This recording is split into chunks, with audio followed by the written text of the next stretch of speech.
আজকে এই মুহূর্তে আপনারা দেখতে পাচ্ছেন ভিডিওর মাধ্যমে এসপি প্রিন্টার আমাদের সামনে রয়েছে। তো এই প্রিন্টারটি আসলে কেমন এবং সার্ভিসটি কেমন সেটি নিয়ে আমরা আজকে আলোচনা করব। তাই আপনাদের কাছে অনুরোধ রইল যে সম্পূর্ণ ভিডিওটি দেখবেন। যদি ভিডিওটি আপনাদের উপকারে আসে তাহলে অবশ্যই আপনি সাবস্ক্রাইব করে রাখবেন এবং চাইলে আপনি কমেন্ট করে আমাদেরকে জানিয়ে দিতে পারেন যে ভিডিওটি আপনার কেমন লেগেছে। তো যাই হোক, আজকে আমরা এসপি প্রিন্টার কিনলাম।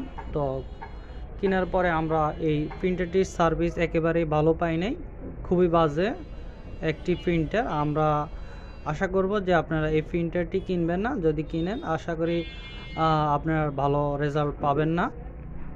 তো যদি কিনেন বাকিটা আপনাদের নিজের ইচ্ছা। তো আমি বলবো যে আপনারা এই প্রিন্টারটি কিনবেন না। এই প্রিন্টারটির সার্ভিস মোটেও ভালো না, কয়েকদিন ভালো যায়